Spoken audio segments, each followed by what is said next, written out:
Hello everyone. This lesson is to help you understand and to be able to practice your note-taking skills like we saw in the last video. So what I need you to do is get out a piece of paper and a pencil and follow along with what's going on in the video.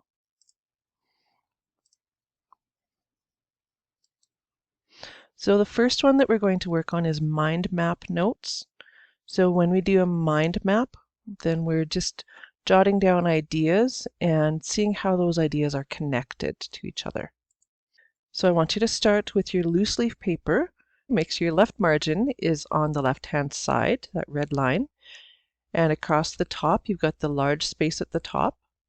And make sure that up on the right-hand corner, you have today's date. Putting the date on your notes will help you to keep them organized and in the correct order, and that just makes it easier to study later on. So our topic for this one is measurement. So near the middle of your page, doesn't have to be exactly the middle, but close to the middle, you can write the word measurement on one of the lines and draw a circle around it.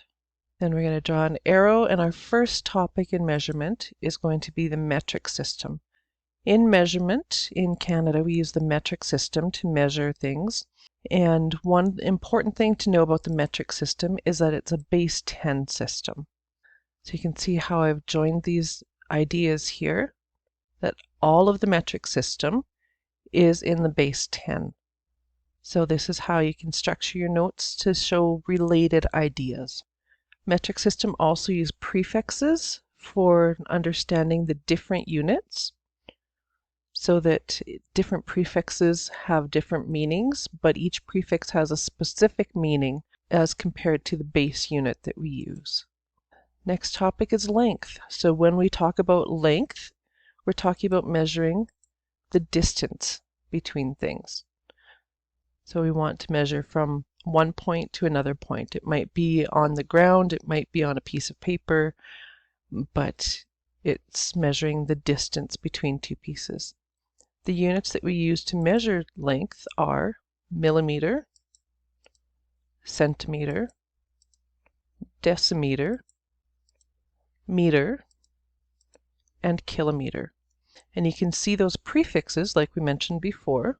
The prefixes are the milli, centi, deci, and kilo. And meter is our base unit for length. It's the one that we base all of the other units on. Next, we can talk about mass. And when we measure mass, we're talking about the amount of matter that is in a substance. So when we're talking about the amount of matter, we can measure that in milligrams, in grams, in kilograms, and in tons. There's more that could be said about measurement, of course. This isn't everything to know, but this gives you a good idea of how mind mapping works, how we group major ideas like measurement, and then it's got subtopics like the metric system, length, and mass, and how each of those has their own smaller ideas that go with them as well. Next, we're going to talk about outline notes and how we can use outline notes to help us understand about how to take notes as well and how to understand concepts. So I want you to flip over your page, and on the back side of your page, we're going to put today's date again. So make sure you put the date up in the top right-hand corner. And again, you'll have that red line on the left side of your page. And this time you can see I've put the lines on there because I want to make sure that you're writing on each line so that you get your notes in the proper order. So the topic for this one will be transformations. It's another math topic that you've probably already heard about, and we will be talking about what types of transformations there are and how they work. You'll notice that my words hover slightly over the lines sometimes because it's really hard to get them lined up when I'm typing on the computer, but you should be able to write your words right on the lines. So the first big topic is going to be translations. You'll notice I've got a Roman numeral 1 there. It's not a number 1 like we write in math. It's a Roman numeral 1. So you can put the lines on the top and bottom. This font just didn't have that. So on the very left side, left of your red line, put your Roman numeral 1, and then the topic translations. Under that, your first topic under translations gets the capital letter A. Translations are also called slides. So you might have heard it called that. If you translate something, then you're sliding something from one spot to another spot. Just like you'd slide a heavy box across the floor or a chair or something like that. Those are all translations. And B, how to create. So capital letter B should be right underneath your capital letter A, which should be right next to that red line. When we create a translation or a slide, the first step is to count the spaces. Put your number 1 there to show that this is underneath B. Now we're using the Arabic numerals, we call them, the numbers that we use in math. The second step is to draw the new figure. The third step is to label the figure. And when we label it, make sure that the copy looks exactly like the original. So don't just draw it and think, there, I'm done. You have to check it first, right? To make sure that you've done the exact right thing. If it's a triangle, you want to make sure that it looks like the exact same triangle so that both triangles are identical. And number 2, use a superscript to label the copy. So the superscript is just this little mark, looks kind of like an apostrophe that we put after the label, because we don't want to get the original and the copy mixed up, so the copy should have that little superscript after the letter. Now notice how we've indented all of these, right?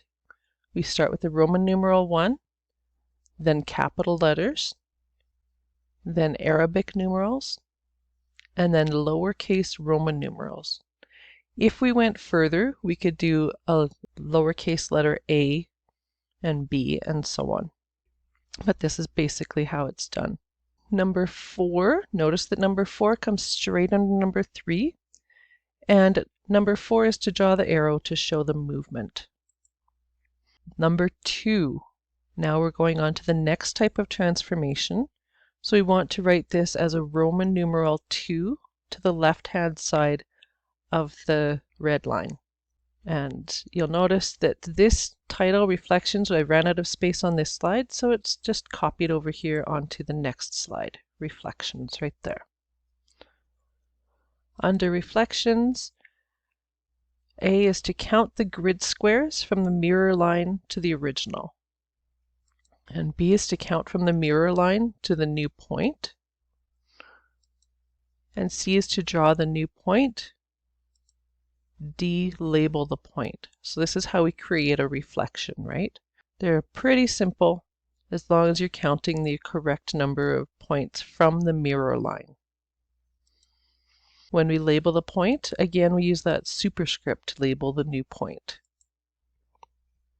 Okay, our topic 3, this will be our last topic for it, is rotations. And the directions for doing rotations are really important.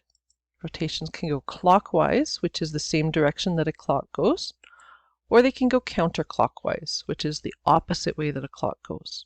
So when you think about the numbers on a clock, the hands on the clock follow the numbers. That's clockwise. Counterclockwise would be counting backwards on the clock. When we do rotations, the distance is measured in degrees. So that we think about angles, the angle that we have turned it. So the degrees could be 90 degrees, could be 180 degrees. And again, notice how this is repeated on the next slide because I ran out of room. So the distance measured in degrees is 90 degrees, which is a quarter turn. Or it can be 180 degrees, which is a half turn. 270 degrees is a 3/4 turn. Or 360 degrees is a full turn that gets the item back to the exact same spot that it was. If we had another topic, if we wanted to continue on, we could talk about using transformations to make designs. Notice again, we've got the Roman numeral 4 here. This is why it's helpful to know Roman numerals, but they're fairly easy. It's just a straight line for 1, 2, and 3, and then 5 is this V. So an IV just shows that it's 5 minus 1, which is 4. If we had VI, that would be 5 plus 1, making it 6. So Roman numerals are pretty easy to understand. If you want to look up a video on them, then that would make it really easy to understand how they work. So those are the two different forms of note-taking that we can use, and hopefully you'll be able to use those in your classes in the next few weeks and years. And it might be helpful to ask your teacher the best way to take notes. Usually your teacher will format them for you so that they'll tell you how to take notes. They'll draw them on the board, or they'll tell you what the best thing is to help you make effective notes. But if they don't, then you could try one way, try the other way, whichever way works best for you. Sometimes you can use either one for whatever topic it is. But figure out which one works best for you and use that to help organize your thoughts, organize the things that you're studying in your classes.